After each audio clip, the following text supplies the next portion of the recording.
Steele's roommate and close friend. For a guy who's been iffy from the free throw line all year, he's made some big free throws in the last couple of moments.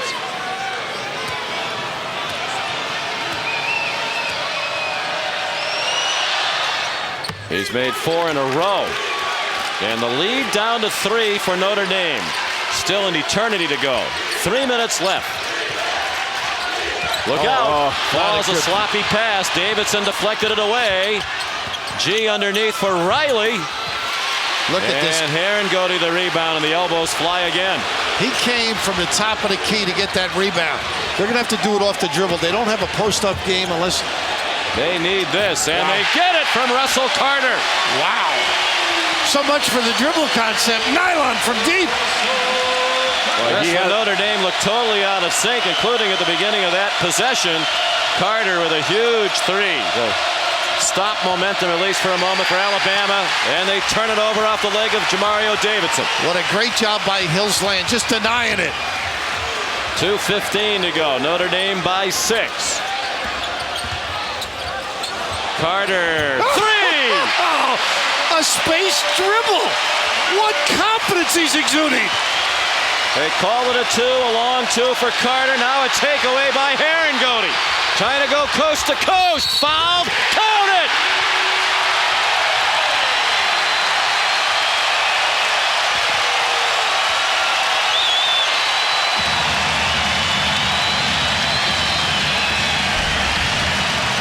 Have you ever seen a runaway freight train? That's what it looks like. He's a load.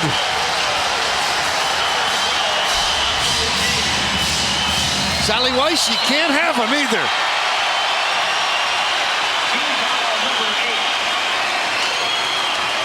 Foul on G, his 4th. Luke Herringody, the freshman. First Notre Dame freshman to score in double figures in each of his first 5 games as a member of the Irish since Troy Murphy back in 1998. With a big play, Rob Kerr's back from the locker room, still showing the signs of the contact around that right eyebrow. And still the blood all over his jersey. He'll likely have to replace that jersey as well. I talked about his toughness and what he means to this team. Inspirational. First trip to the line tonight for Herringody. 83% for the year, 20 out of 24. Wasting no time. And all of a sudden, the lead back to 11. Kurz will put a new jersey on. Can't come back into the ball game with the blood all over the other one. Look at this steal. What a read and sloppy offense. Carter they get a timeout. Yep. Carter with a steal. Falls, alertly saw he was in trouble and called the timeout. All they have to do is catch and be strong with it, because Alabama is going to be reaching for it, trying to knock it away. And a nice job by Kurz, present himself in a post-up. Wearing number 22, by the way, in the change of uniform.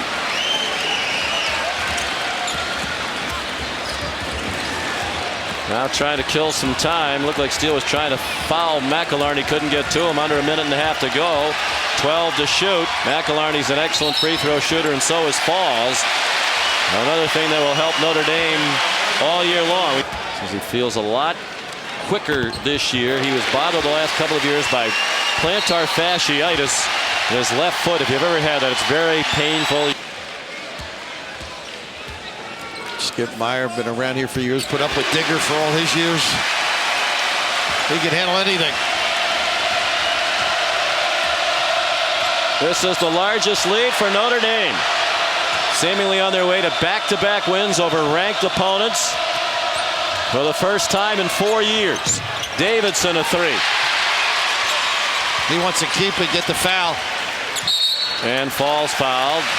This program, Mike Bray said, not only was the win over Maryland a good resume builder, but it really gave our team a jolt to say, hey, we are good. We are capable of beating teams like this. And that's the kind of thing that can help propel you through the season. The attitude's been terrific, I think, thus far. Watching practice yesterday and this morning. Well, I thought Bray made a great point. He says, you get so wrapped up in worrying about your resume and NCAA tournament wins that you forget about how important these wins are for team development right now.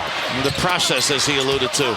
Well, if you wind up on the bubble, as they clearly did 2 seasons ago and 3 seasons ago, and they were 9 and 7 in the Big East each of those 2 years and did not get into the NCAA tournament, wins over Maryland and Alabama out of your conference will certainly help you come bubble time this year. Notre Dame picked to finish 11th in the Big East in their preseason poll. Looks like they have a great chance to exceed that expectation. Understandable why the expectation would be that low, given they lost Chris Quinn and Tarin Francis off their team of a year ago. Kerrs, wearing number 22, gets Notre Dame up to 99 points against a team that hadn't given up more than 65 all year.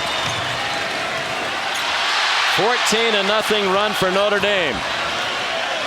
G trying to end that, and does with a 3. Well, that's part of his game. That keeps coming. This kid is some talent.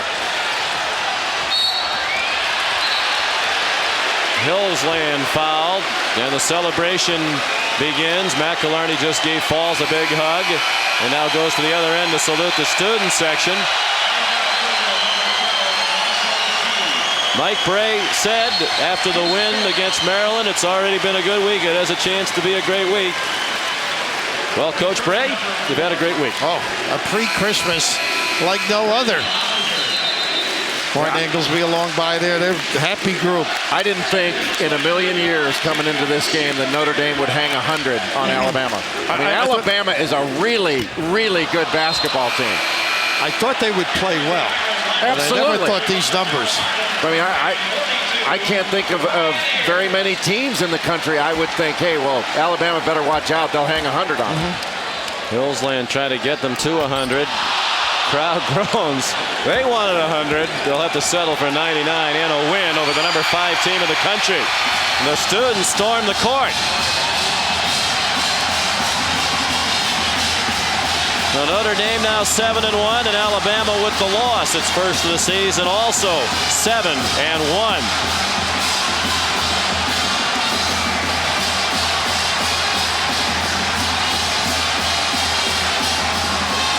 27 points for Russell Carter.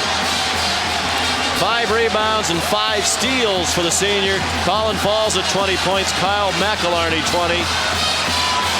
Alonzo G led Alabama in defeat with 24.